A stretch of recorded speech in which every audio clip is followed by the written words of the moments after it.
The next thing we want to do is talk about transposing. I've shown you how to play against the C jam track. You were either down here in the first position, orienting around that C folk chord, or you're up in the 12th position. Let's say you were going to take that jam and play it in the key of E.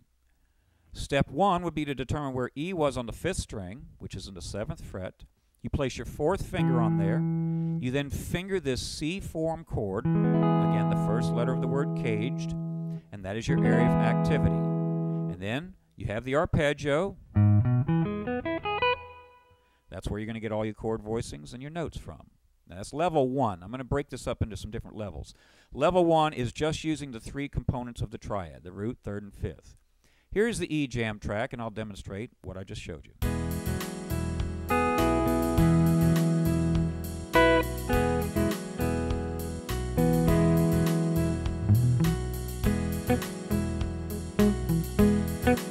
See how I can get different sounds.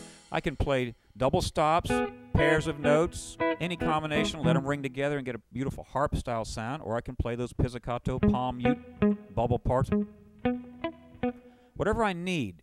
Remember, technically you want to have different tools at your disposal, different ways of approaching this arpeggio with your right hand, but the same information exists right out of the chord form.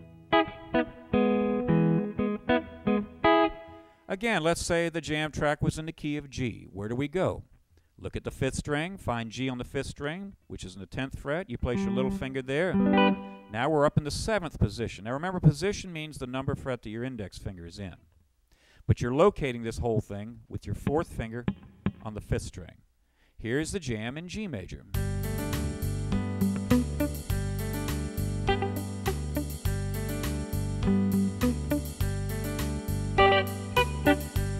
Did you see how I came up with a rhythm guitar part that was complementary to what the keyboard was doing in this track? Instead of going...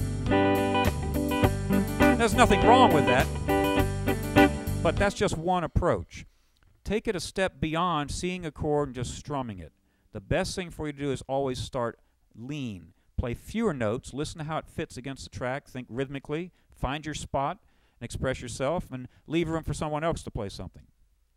In the next segment, we're going to talk about how to arrive at more fills over these jam tracks, basing everything off of the C chord.